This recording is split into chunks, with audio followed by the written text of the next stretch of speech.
What's going on, my people? What's going on? Hope all is well. It is Friday, and you know how we do. We do our Friday talk, and it's that time. Listen, it's been a crazy week. Been a very crazy week. We got the verdict on Breonna Taylor. A lot of people not happy about that. Your president's been talking off the wall. A lot of people not happy about that. We less than 40 days to the election. Hope you got your mail-in ballots, which you can text VBM to 77788 to get the application to get your mail-in ballots. Let's do that. We're running out of time. We're not running out of time. October the 20th is the last day, but let's try to get them things in before October the 1st.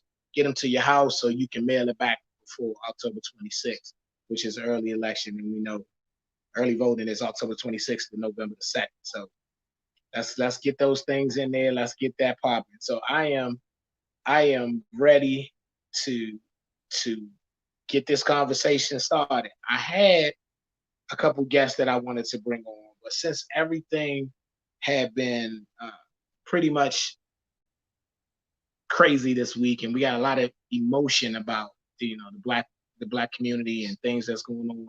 I figured we just open the phone up, man. Let's see what y'all talking about.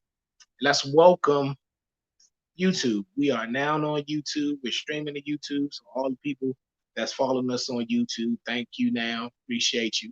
If you're not liking my page, make sure you go to my Antwan C. Brown page on Facebook, and you can follow me on my website, which is antwancbrown.com. And I also have another, my book page is antwanbrown.com. So either way, go through there, follow me. Make sure you hit the like button on this stream so we can get some of these Friday talks in your stream and more people can see it. And we can have more conversations with people.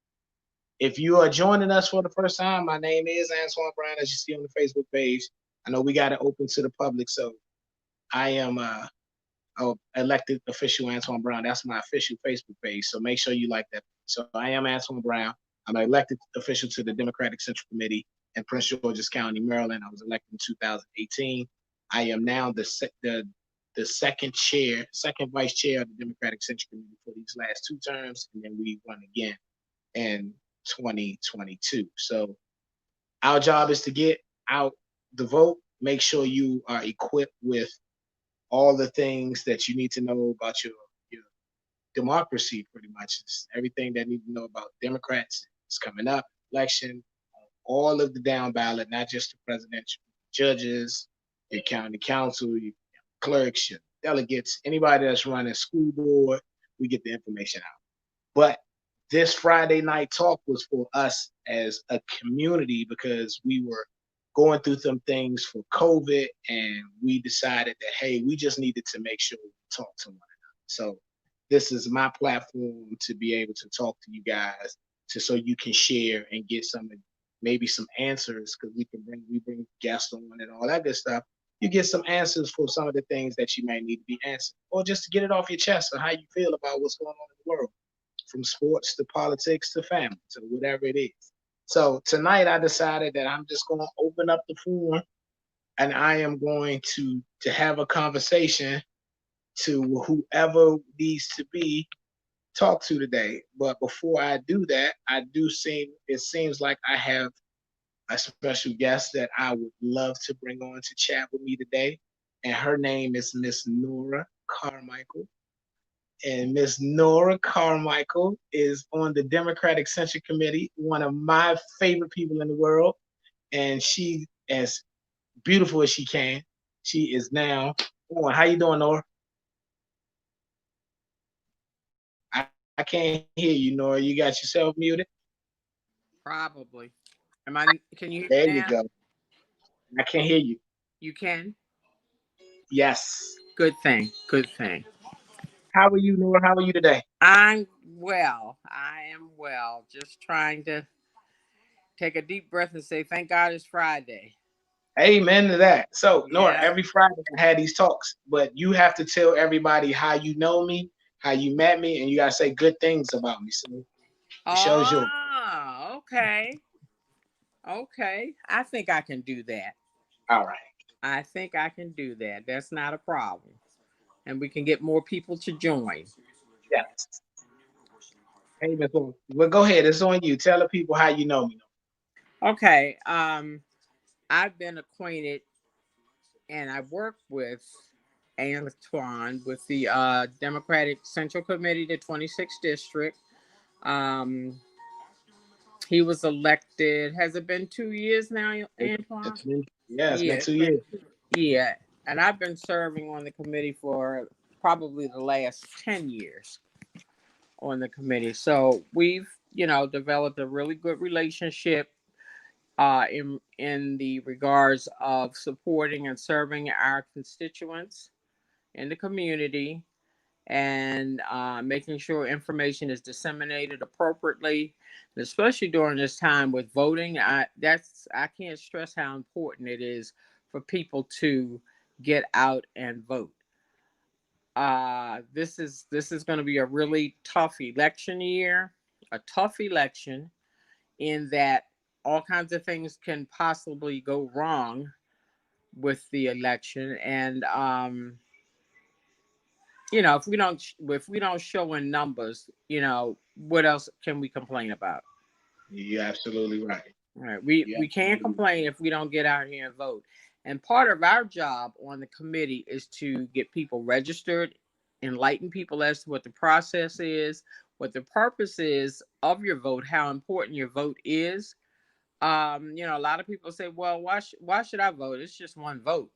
Well, if you have 10,000 people say that, or 100,000 people say that, that makes a real big difference. One vote can make a real difference. So, you know, and then you turn around and complain later, why do we have this guy in office?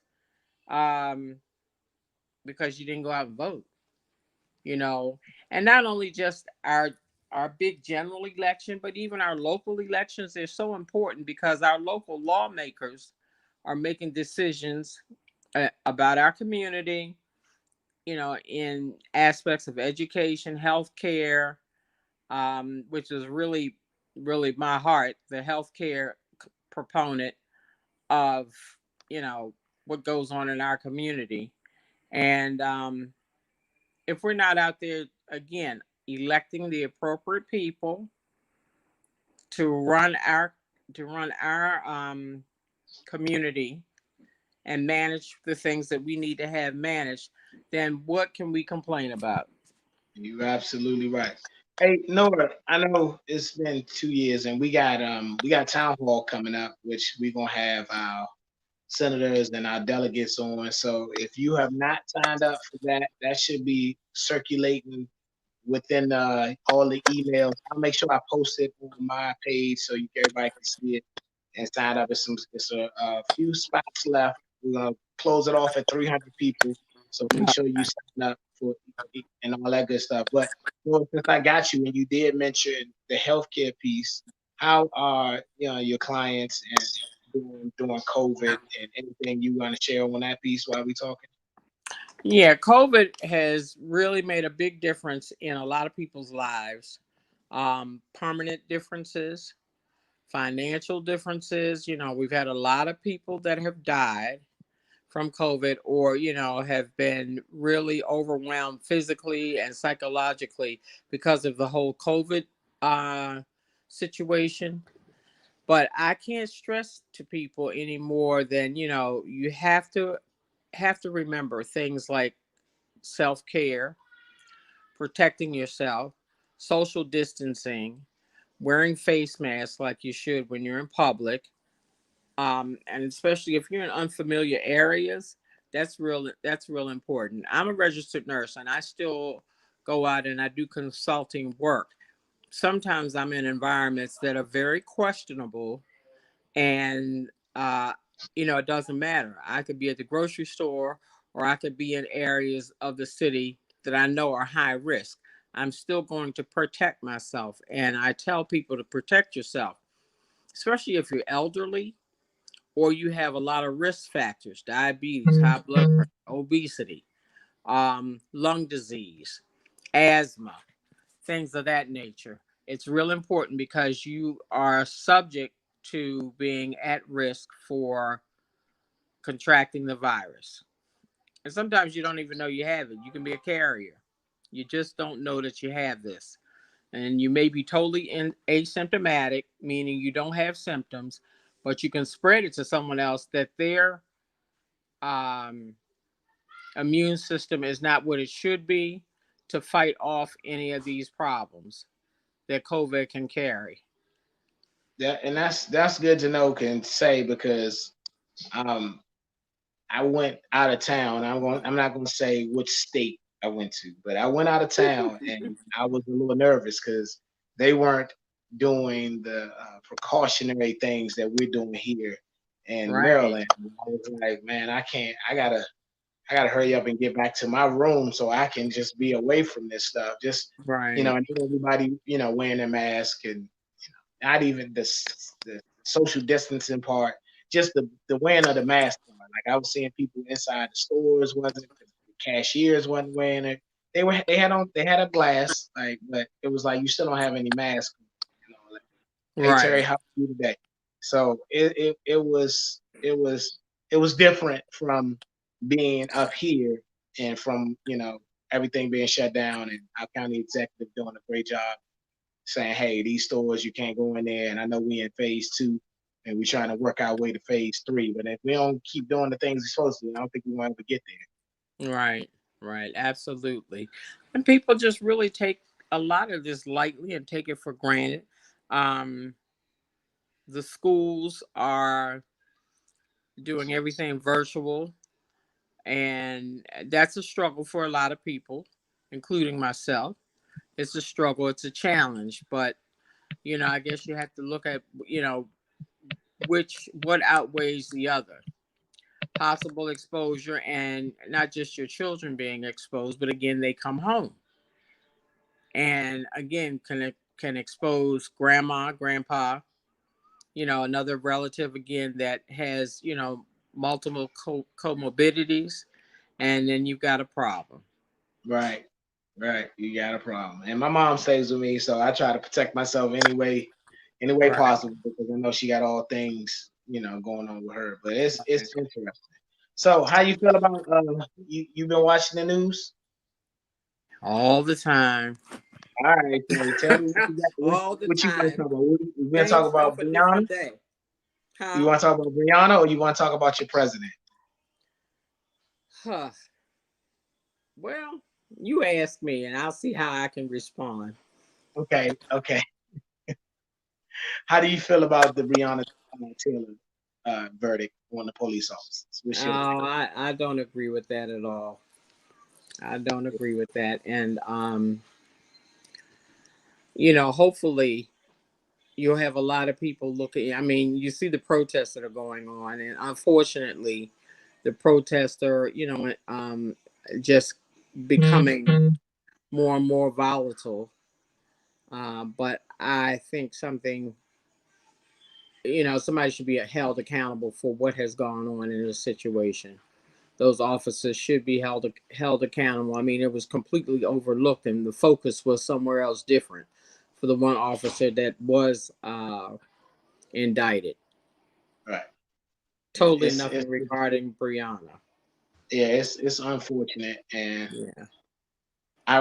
I've been telling people I really feel like the leadership in that case, not, and the officer. I'm glad they got one of the officers for what he did. I really, my heart is the leadership, because that guy that they were looking for was already locked up, and you guys still didn't do your due diligence enough to get these people out here to look for the right person. And Right. innocent girl lost her life, Right. and it's unfortunate. Once again, black women, as Malcolm said, is not represented right. So it's crazy. Sorry about that. That's okay. Tell them they can come on. They gotta get in front of the camera if they're gonna talk to us. Oh God. Right. That's what they need to do. Get in front of the Right. camera. Get in front of the camera, they're gonna talk to us. They can't be Right. talking to us in the back. They want to ask me about something to drink. You know how kids do. Kids, they don't care. They don't care if you're busy. Yeah. Yeah. Yeah, I had to lock my eyes in the room tonight. Oh my God. So don't come out here. I'm going live. Right. Right. Right. I'm gonna. But Nora, listen. It's 15 minutes in. I appreciate you. Thank you for joining me tonight. I'm gonna bring one more person on, Okay, and well, you're you have a welcome. You're great more night. than welcome. You know, I was gonna be on. I've been running all day, and I looked at the clock and I said, "Oh my goodness, Yep, show Angie. tell Angie time." had a little sickness. She ain't feeling well, so she couldn't join us tonight. So we're gonna Right. try to do it again next week, and hopefully we can get all three of us if you got time. Okay. Okay. And just also remind people that there are a lot of voter registration drives out. Yeah. I know we have one tomorrow. I want to say maybe the Glen Arden area again. Mhm. I'll make sure I'll dig it up and try to post it. She right. Right. Somebody just put in the chat that they were going somewhere. Felicia, if you find that, Oh, did I get lost? Oh, you're here. Oh, He I'm he just there. got Okay. yeah, Okay. he just got accidentally taken off. So Okay. let me bring him back in. Okay. yeah, All righty. there it is. Appreciate it. So yes, I was gonna say if you do get that, where somebody commented that we were going, they were going somewhere. Oh, there we go. Horse and Dickies today. Right. Back over in the Glen Arden area. Yeah, like last week. Hey, Yeah. Patricia, another Democratic Central Committee members. She said she's going to Horse to Dickies today. So if anybody needs to get their voter registration done today, go on over there and get it done. And I'll try to find the ones for this week. Okay. All All right. right, Well, man. great. And thank you for having me. No problem. Like I said, we're gonna try to get you back next week, and we get all three of us so they can see all three of our faces at the same time. Right. No problem. Thank All right, you. love you. All right, bye bye. Take care. Love you. Have a good evening. Bye bye. All right, okay. So that was Nora Carmichael, one of my colleagues on the Democratic Central Committee. We were supposed to have all three of us so we could kind of talk politics tonight, but one of the other colleagues, Angela Jones, who's our at-large member, she's a little under the weather. She wasn't feeling well, so I'm gonna try to get them back next week and we can talk politics and hopefully have a couple people on the show with us. About 4 or 5 people. We can just all talk about, ask us any questions you need, any answers that we possibly can give, and I should try to give it to you. So that's it. Okay, I need a guess. Let's see, baby, who we got. So that's what we talk about Breonna Taylor. My insight, I'm really, like I said, is, the leadership should be held accountable for this one, all the way up to the police chief, because his detectives or whoever issued those warrants should be held accountable because that guy was locked up. None of that's what ever happened. We wouldn't be having this discussion. We wouldn't be having these marches if they had already known how their systems work. So it's telling me that their systems weren't connecting to each other. And I know that's sometimes an issue when it comes to judicial, but if that would have happened, it would have been okay. How about trying to understand why the officers weren't charged? That's a good question, Steve. Let's try to understand that. I, my heart says I knew they weren't going to get charged, and I think a lot of my people, friends, colleagues, and all that families thinking the same thing, that they weren't going to get charged. So it's not an issue. That wasn't the question. So now the question is, what do we do now? So I'm just trying to figure it out, Steve. I don't know. Just don't know. I just feel like I said, it should have started from the top in this particular instance, because those orders came down and that young lady should. But we're here now. We have uh, an election to win. We still hearing through grapevine that we still are trying to defund the police. Anybody want to talk to me about what defunding the police uh, department looks like? I want to have that conversation. So we got about good 30 minutes left to chat. So let's see who out here. For anybody out in the chat box, anybody out here? But let's talk about it, because defunding the police is tricky. So while I wait for somebody to chime in and come in and chat with me, let's uh let's talk about uh my DSW program. I think a couple weeks ago I had my mentor and my mentee on, I had a couple of my friends on last week, if y'all saw that, was all college related. So I did a little pivot on what should be done with my capstone. So my capstone is now I'm focusing on why don't why don't more African American males go to college and graduate? Because that's the key. So now I'm doing why they don't go to college, or how can I get them to college? How can I get them through college, and how can I have them financially free? Because what I'm hearing some of the interviews that I've been doing over the last couple days is we enjoyed it. When we get there, we have the best support system amongst us with our friends and our family, and that's what's keeping us there. But when we graduate, we are happy that we have the college degree, but the financial barrier is just awfully, awfully rough, and that's facts. And most of us that's in our 40s to probably early 50s, when maybe a little younger than that too, but definitely in that age when those interest rates of these student loans, not being able to have the conversation. Like, I don't really feel like 18, 19 years old, you really understood the price tag of college. You saw the number, you was just trying to get through it, but you didn't really understand what happens after you get out of school and paying it back, having that much on you. You just was excited to be able to thinking you get a social economic boost by getting your college degree. Because that's what they tell you. You get your college degree, you get this paying job, you'll be able to pay your loans back.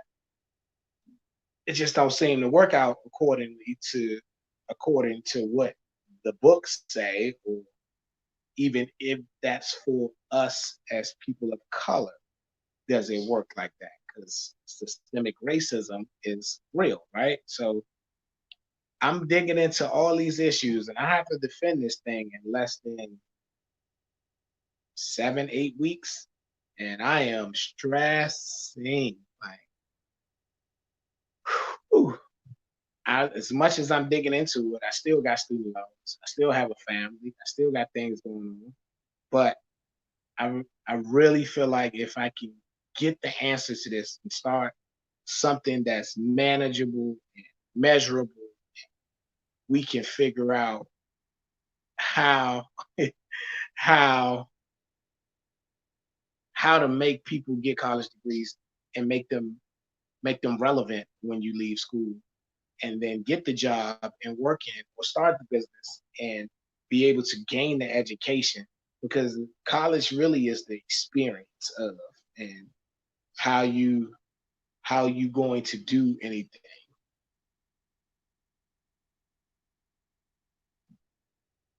Ooh, you going out of my realm, Steen. How about you jump on here and we can talk about it, okay?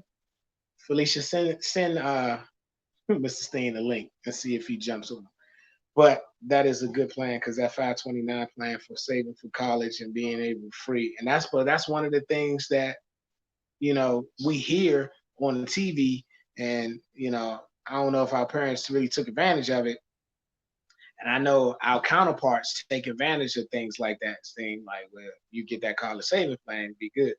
And then we've been having conversations lately about community colleges, how they play a key role in low income families being able to send their kids to school and getting their grades and start uh, the being more prepared to be successful in college, because they think we're not ready, or most of the times in the lower schools and lower urban school areas, they're not getting the resource they need to prepare our black boys and girls, our brown kids, for a proper education. So that's what that is. But hey, I need somebody to come on and talk to me. I don't like just rambling like I do, even though I'm spreading all this knowledge today. Still like to talk to people. Let's see. The wedding last week. If you joined me last week on last Friday, I was the MC for the reception for two beautiful young people that I'm extremely proud of, and I am I am I can't say any more about the union. If you were there, you understand what I'm talking about. It just was a beautiful production from start to finish. Those two souls, that Jerron Tyler and Monisha Tyler, together, and all the good words and the prayers that was given out to them as a couple was absolutely awesome. Because I'm sure we've been to some weddings, you'd be like, oh, that was just nice. This one was a production from start to finish.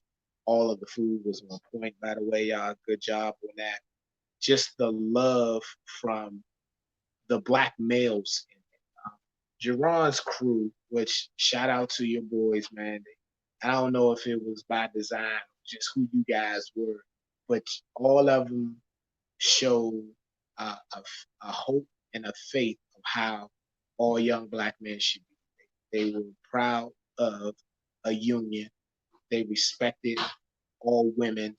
They all stated, most of them stated that they eventually want to be in a marriage and a union like they saw today. They're men of faith.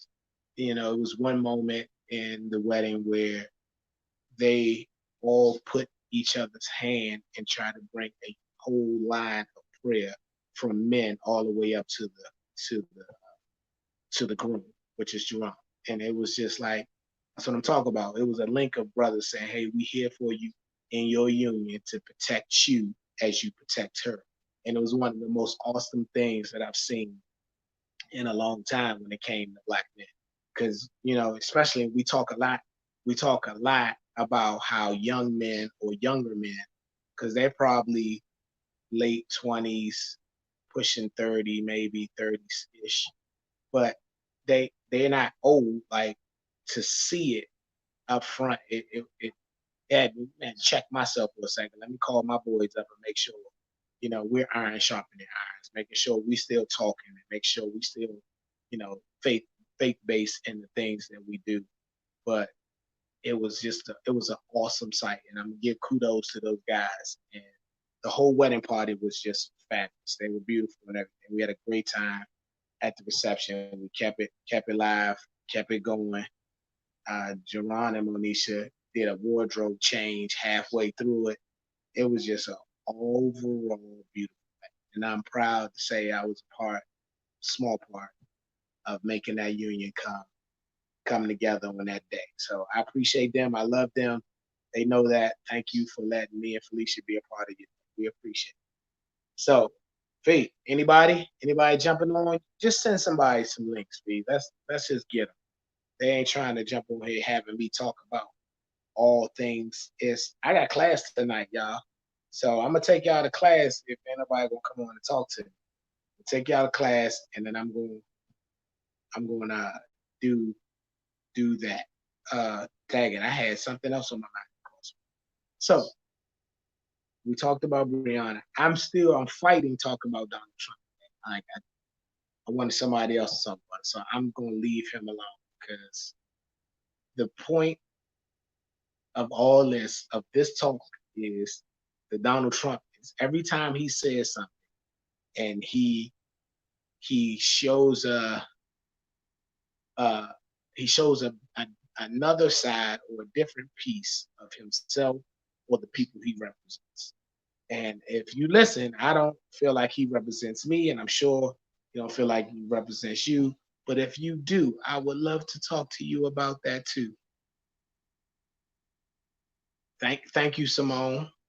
I appreciate your sister. Thank you for that comment.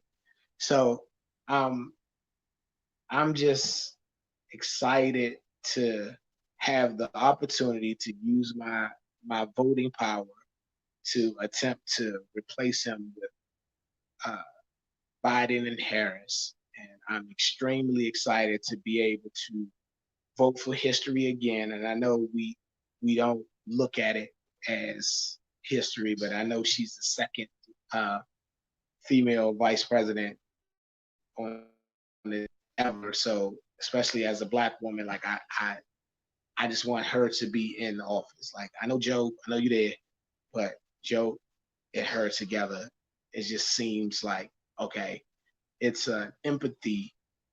It will be more empathy for all people inside of the White House. and we haven't had that since 2008 and then 2012. So we didn't have that in a very long time, and I miss empathy in the White House where the policies were being formed around how people will be able to manage and live and prosper, and not being able to tear down one section to build up another section.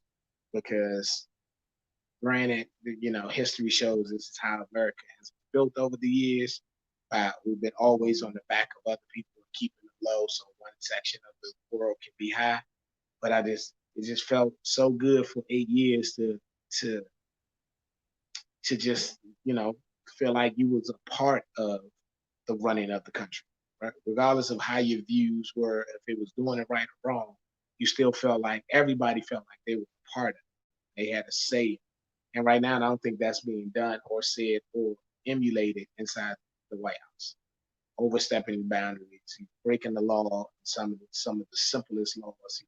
Just the incompetence in my view only, it's disrespectful as an intelligent person in the United States.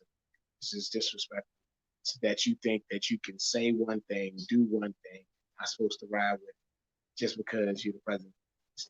And don't think you can lose your job. Because if it was the president of your company, if it was the CEO of your company, if it was the president of your volunteer organization, you still will be trying to get this person out if they weren't doing the right thing. So it's no different in that aspect when it comes to the president of the United States.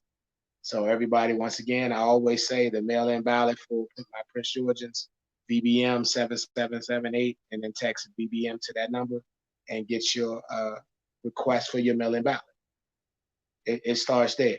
If you're going to stand out in lines, please make sure you take yourself 3 people. I heard from Coach Terry, and shout out to you. I probably have you on the show one day. He said 1+3 in one of his shows that I was. That's a great concept. And if you're going to take yourself, take 3 people with you. We got a whole early voting system that we need to utilize. We need to make sure that this thing is far, far away by the time it comes to that November election, November 3rd date of the official date. We need to make sure that early voting we have a clear-cut path to victory by the time we get onto there. So we if we have Mr. William Steen in the building, I would prefer him to come on in and help me out, Miss Felicia. Hey there, Mr. Antwan Brown, the Honorable. How are you, sir? How are you today? I still got the COVID look, but I'm doing well. I'm doing well. Yeah. Well, the COVID looks look good on you, and then so it doesn't matter. I can deal with. Look, I'm about to buy a pick and go back to the 70s. You know what I'm saying? Well, they might be running out of them because there's probably no picks left. I can't argue with that thought. So how you doing? Okay, you said the 529 plan, which my sister said she did one and she put a comment on it. So you go ahead and talk about that one a little bit because that was important. I wish I would have known about it, and I need to go ahead and start it for April. And I think that's the problem when you talk about not only how to get Black men into college, but how to get Black students into college. We have not really understood, asked the questions, taken advantage of the tools that are set up to help us prepare our next generation.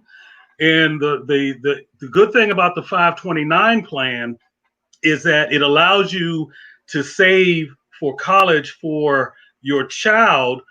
It also allows you to save on your taxes because it's tax deferred, I think, but it allows you to take away from your gross income when filing your taxes. So like your IRA, it comes from your gross income, which when you get that number down, that's a lower number that the government taxes you.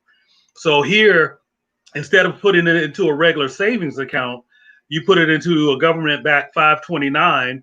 It is secured by the government, which means you won't lose your money. but you can only use it for school or higher education related issues. Bad word, issues, but that includes not only the college, but even trade schools, because not every student goes to college. Um, it can pay for books. It can pay for these expenses. And again, if to echo what you're saying, if you did this for Avery now, by the time he graduates college, you see what I'm saying? And you don't have to worry about the student loans and the debt that comes according to student loans, or the schools that offer you the scholarships that you really don't want to go to, but they are the ones that provide the funding. So it really comes back to us being good stewards and us taking advantage of the tools that are out there. I'm in the real estate industry, and the conversation that they have is they see what they want, and then they find a way to pay for it. Well, unfortunately, in our community, it's the other way around. We see what we want, we get it, and then we figure out how to pay for it once we get it. And so then you have the leased vehicles, and then you have the rental apartments, and then you have, instead of having things that you have ownership in that you can use to borrow against to put you in a better position later on.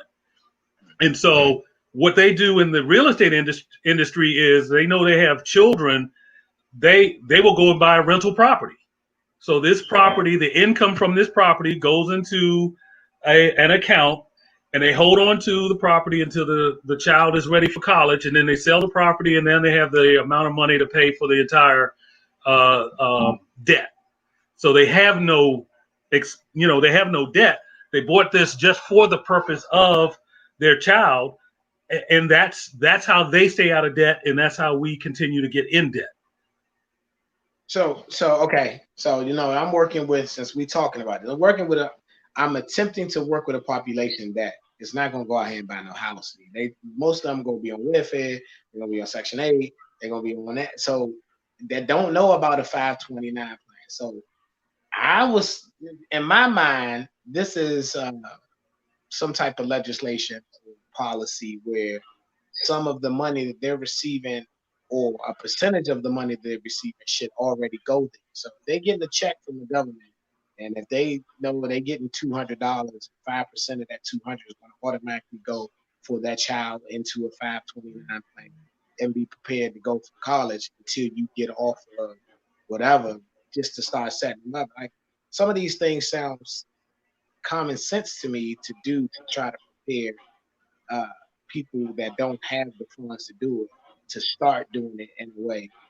But that's just me rambling. And as I'm digging into the research, I see, like, man, that could be something that could happen. What do you think about playing? No, and I think that's phenomenal. I think I think that if you're taking the benefits from the government, and you have a child, then I think absolutely, I think that should be part of it. I think that having that option will stop that continuous cycle of generation to generation that remains on welfare, or public assistance, or government needs. I think that's phenomenal. But the question comes: does the government want to break that cycle? Because let's call it what it is. There is financial resources to the government for poverty. There's financial resources available to the government for crime. So you really start getting into, is this something that they really want to do? Because if you have no crime, then you need no crime grant money. And if you have no crime grant money, then all of the expenses for your crime suppression methods are out of your pocket and not from the government. So it's it is an issue that that needs to come to light. But I love it. I think it's a great idea, and I think it is something that needs to be introduced to stop the cycle of repetitiveness from government assistance. Yeah, because I, like, sometimes as I listen to some things, I see the bills, and especially with crime and education, it's like, but I was on welfare in college. They gave me $260 a month. They gave me an apartment for $60, and they gave me food stamps at $300. Technically, I could have lived off of that if I didn't want Mm-hmm. anything more to Mm-hmm. do. I had food, I had shelter, I had expendable income. Technically, if I Mm-hmm. budgeted the right way, I could have lived off of that. But if someone had said, okay, instead of giving you the whole $260 of that money, I'll put this away for Skeet at the time. I'll put this Mm-hmm. away for Antwan, and when you leave here, or if you don't continue to be on welfare, we'll give you that money back to start an educational fund for your kid. Just and that, like you said, that would have been a good boost of a good stewardship of money for the government. But you like that, I don't think they want us out of poverty. So It's certainly something that you have to ask yourself, and I mean, financial awareness is about decision making and making the right choices. I talked to a couple of people that I became disappointed in because they received the stimulus check for the COVID and the $1,200, and instead of what I would have done and what I and what some people that I've talked to did was they took the money and they paid for their excess bills, the credit card bills, mortgage, groceries, something like that. But then there's a segment of the community, and I won't mention any names, even though we all know who they are. But they took the money and they bought shoes. They went retail shopping. Now, on one aspect, you could say that's what the government wanted because it stimulated the economy, and by putting the money in the hands of the people that one may think aren't the most financially aware.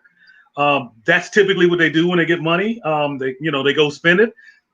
So yeah, maybe that's what the government did, but the reality is there should have been more people advising the community on what to do with the stimulus money in terms of not going and getting into more debt, or not going and buy something that has no real value other than emotional, but getting yourself out of this debt, this credit card debt, paying down some of the bills that had stacked up. That's what the money was supposed to be for, taking care of the repairs on your vehicle, so you can continue to have a working mode of transportation when things open back up.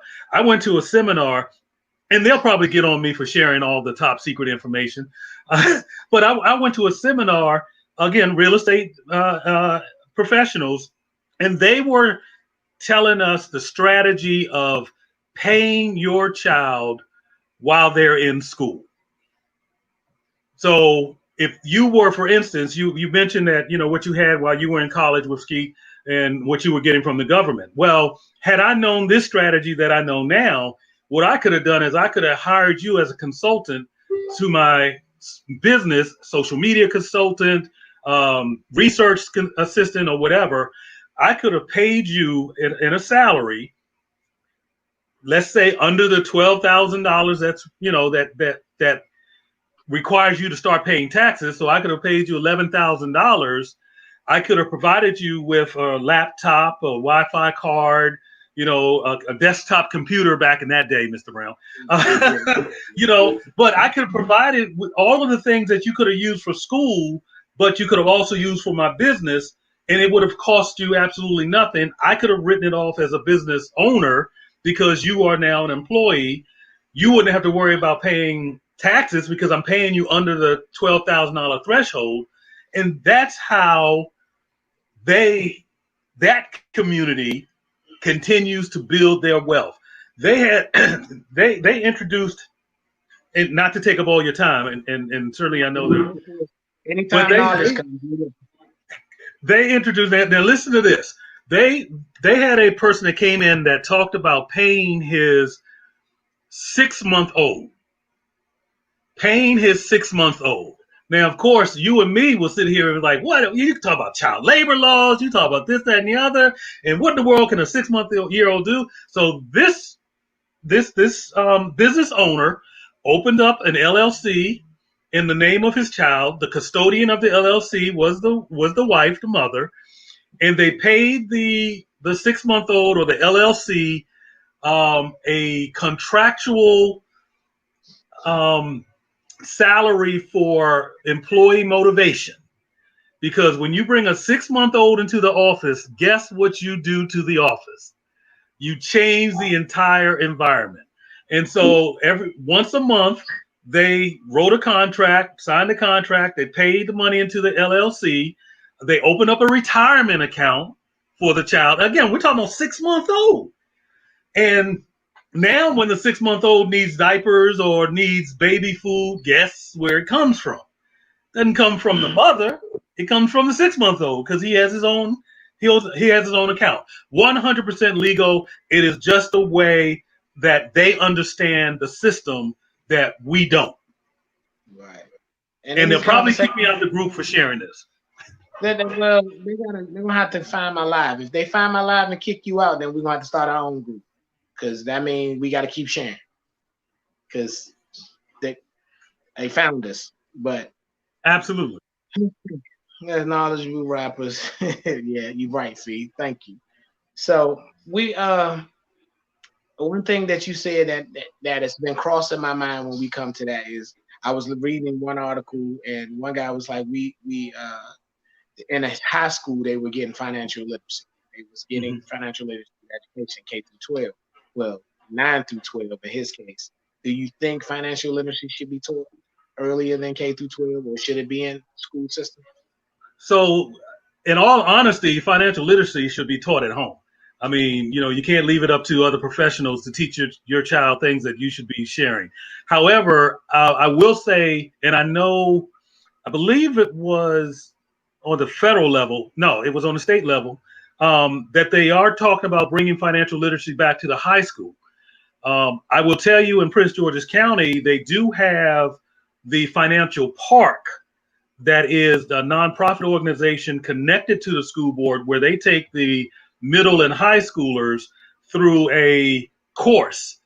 And part of this course is they give them a budget and say, okay, you are now a lawyer, you have a law degree, you're getting paid $100,000 a year. Now go shop. And then part of this program, they take them to a facility, I think it's over in Washington Heights, and they have a bank and they have a car dealership and they have various professionals. So it gives them that real life experience. They just expanded it was for the middle school, eighth graders. They expanded it within the last couple of years to all Prince George's County students from middle school to high school, just in case some people transferred in and didn't get it.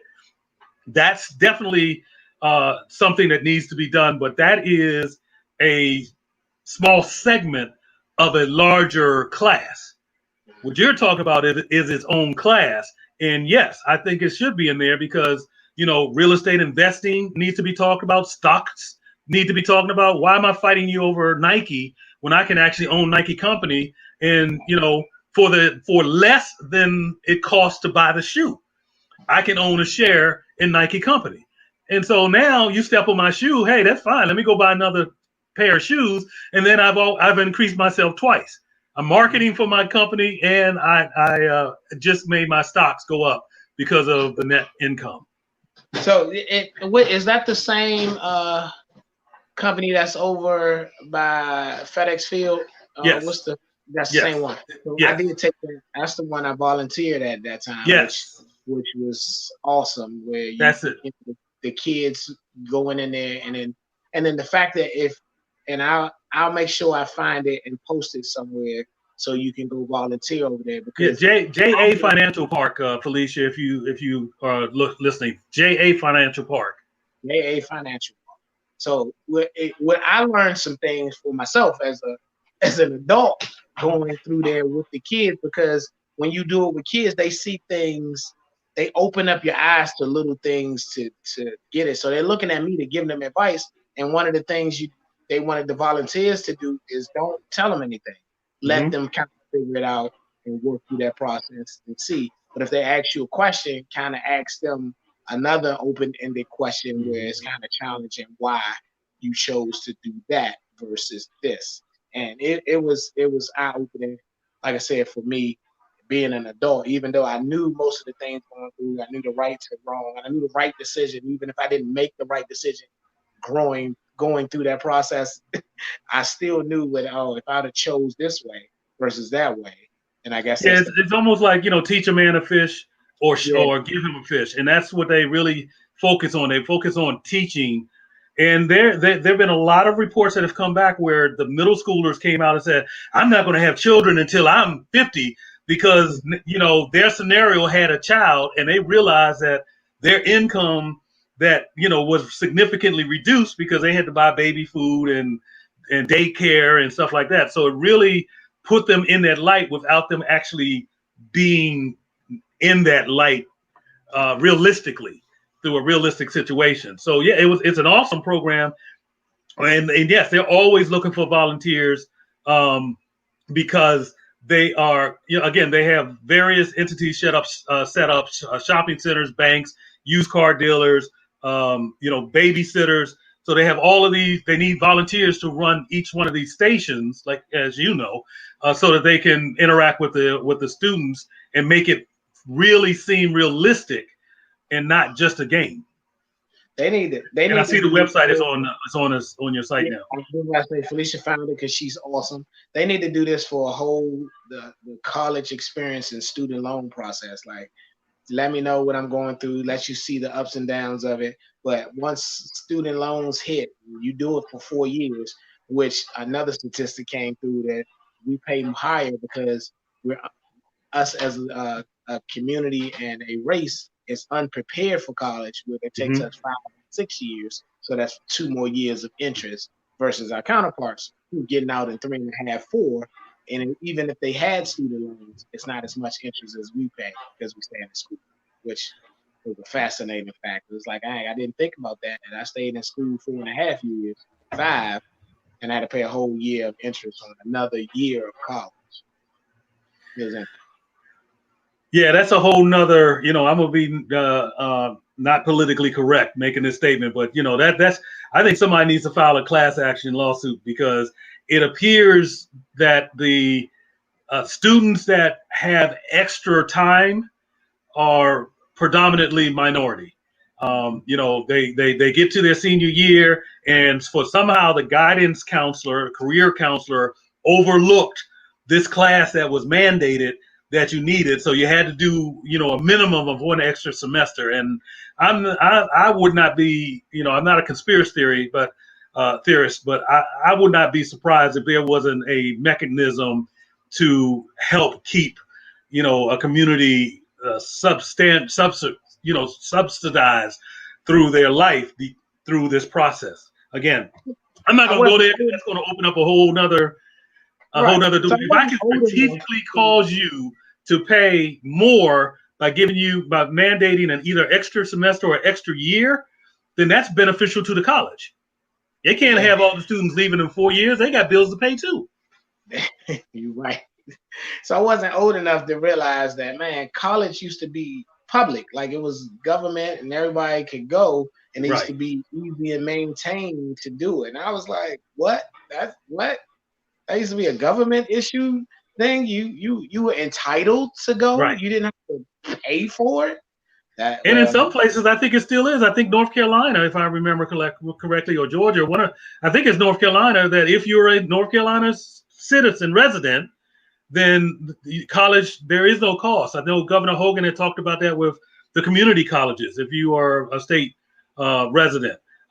So yeah, there are some places that have that, and their students are much better off, but their economy is where the hit is, because when they come out with their degree, they're making $30,000 in a job that we can make 70,000 in up here. Same job, different location. different location. All right, Stan. Well, we got 5 minutes left, man. I appreciate you always supporting the show and coming on and dropping bombs and knowledge like you always do. I love And what you're doing, man, and I so appreciate the platform that you're using and the information that you're sharing. And I would I would love to see this on a billboard so that those tick numbers up when it talks about people watching go into the triple digits.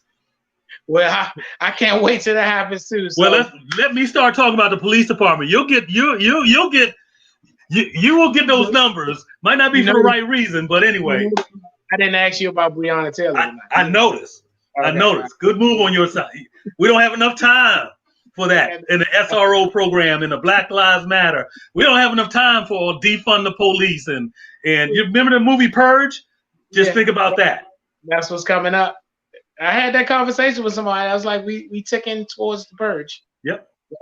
But no, we don't have. But I will invite you because I've been talking to a couple lawyers, and I will invite you when I have them on, so we can all have that conversation because we need to rediscuss how defunding the police works.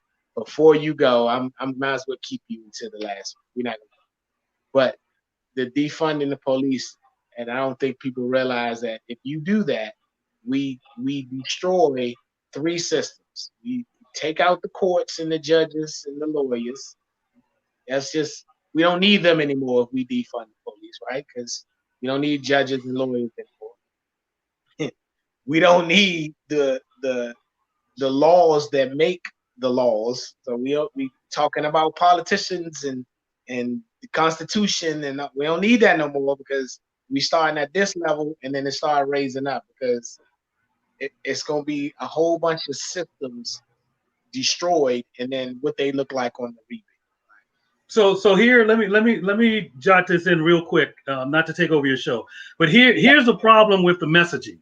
So you have two ideas with one statement, and it equals with the Black Lives Matter movement as well as defund the police. So you have a movement that says defund the police, take disband and take that money, and then you have a movement that says defund the police by diverting funding from the police. Don't take away the police department, but divert some of the funding they get because they have a heavy budget and put it into other programs.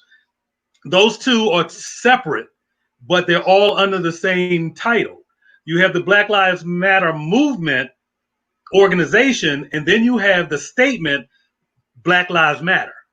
They're two different movements under the same heading. So when people say I don't support the Black Lives Matter, we're jumping and saying, you don't like blacks? You don't like blacks? No, it's not that I don't like blacks. I don't like blacks that feel that take the funding away from the police department, tie their hands, and have self-police communities. That's not Black Lives Matter statement. That's Black Lives Matter movement. And so I give those two scenarios, not to start a debate, but this will get your ratings up. But also we really need to work on the messaging so that when you say defund the police, are you saying take away the police and divert and do self-policing, or you say divert some of the funding for the police to other social programs? And that's something that has not been clear. Okay, well, once again, we're going to get here and we'll have that conversation because it's rumbles around here and it's definitely going to be all the way affecting us all the way to November the 3rd. So I'll definitely, put aside a show so we can talk about it before we get to the election. Sounds good to me. Give me advance notice so I can take care of the COVID look, though. I will definitely do that. We're going to work on your lighting, too. That lamp needs to be behind your camera, but we'll talk about that, okay? Well, considering I just got the last minute, my dinner's over here. So, I had to kind of maneuver everything so that, You was ready. But you're always ready. You've been ready since I met you. Got to be. Yeah, love you, my brother. Appreciate you. Love you too, man. I'll talk to you soon. All right. Hey, all right. We got a couple seconds left in the show. If you didn't already, you should have been doing it while we was talking. Make sure you take the text to 77788 and then text VBM if you live in Prince George's County. Get your mail-in ballot request so it can get your mail-in ballot so it can come to you. I know it's been a tough week. I need y'all to be safe. Have a good night. I'll be back here at 5:30 next week, next Friday. Make sure you like my page. It's Felicia put it up for you because I can't remember. I think it's official. Elected Antwan Brown. And then my website is AntwanCBrown.com. And please stay connected, just like I say on my beautiful little ticker. But hey, guys, it was been a great night. Good night of conversation. Thanks, Mr. Williamstein, for getting on. Thank you, Miss Noah Carmichael, for sharing your views on how everything's going in the world. Let's get on it next Friday. Let's see who we can get on here next week. I love you guys like I always do. Make sure you be safe, and I'll see you next week. Have a good one.